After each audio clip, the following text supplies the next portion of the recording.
Dans un entretien avec Sud Quotidien, le sprinter de 29 ans est revenu sur ces deux courses qui l'ont mené en demi-finale.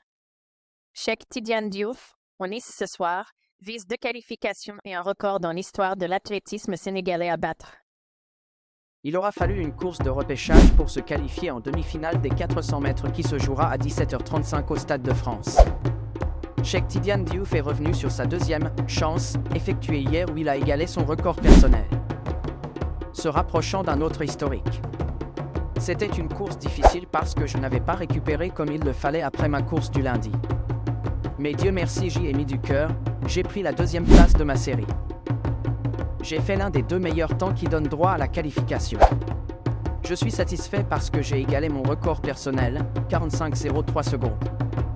Mais à vrai dire, mon objectif c'est de battre le record du Sénégal, détenu par Amadou Gakou, 45,01, et qui date de longtemps, 1968.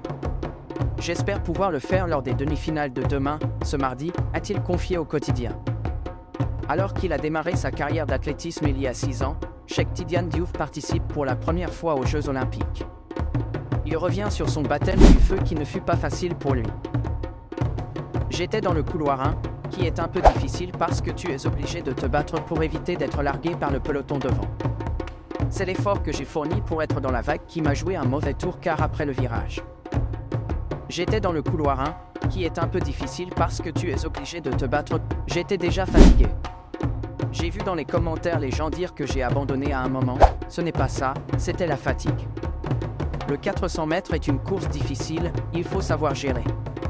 C'est pourquoi aujourd'hui, hier, lors du tour repêchage, j'ai eu la bonne stratégie. J'ai bien géré la course en sachant quand est-ce qu'il faut accélérer pour éviter d'être fatigué.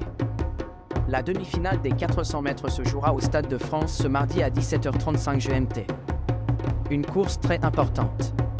Pour la suite, l'objectif reste certes battre le record du Sénégal, mais je ne courrai pas que pour ça. Peut-être que je vais battre ce record demain, aujourd'hui. Je vais essayer de chercher la qualification en finale des Jeux et la qualification au championnat du monde de 2025. Il faut faire un chrono de 44,95 pour décrocher la qualification pour les mondiaux. Du coup, c'est un autre challenge que je me donne. Aux Jeux Olympiques Paris 2024 qui prendra fin le 11 août prochain, seuls 4 athlètes sénégalais sont encore en lice, Louis-François Mendy, Cheikh Tidiane Diouf, Bokar Diop et Compte Sec.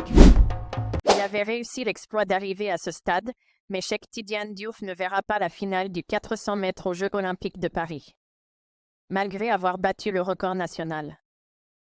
Le Sénégalais a été éliminé mardi après-midi à l'issue de demi-finales très relevées. Petite déception pour Cheikh Tidiane Diouf. En jambe lundi lors des repêchages, une nouveauté au JO du 400 mètres, l'athlète sénégalais de 29 ans a été éliminé mardi après-midi en demi-finale des Jeux Olympiques Paris 2024. Placé dans une première demi-finale avec beaucoup d'outsiders, Diouf était condamné à sortir un très gros chrono pour espérer se frayer un chemin jusqu'en finale.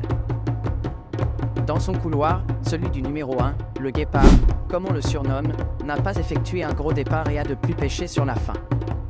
Il n'a donc pu faire mieux que 4,494 et se contente de la 6e place de son concours. Mine de rien, il bat non seulement son record personnel, 4,503, mais aussi le record national, qui était de 4,501 et détenu par un certain Amadou Gakou depuis les Jeux au Mexique en 1968. Cheikh Tidiane Diouf pouvait encore croire à une qualification autant avant la dernière demi-finale. Mais ses espoirs sont restés vains puisqu'il a terminé 15e sur le classement général. En finale de ces 400 mètres ce mercredi soir, on retrouvera 2 Africains. Il s'agit du Zambien Musala Samukonga, qui a terminé à la 2e place générale, 4,378, et du Nigérian Samuel Ogazi, qualifié au temps, 4,441.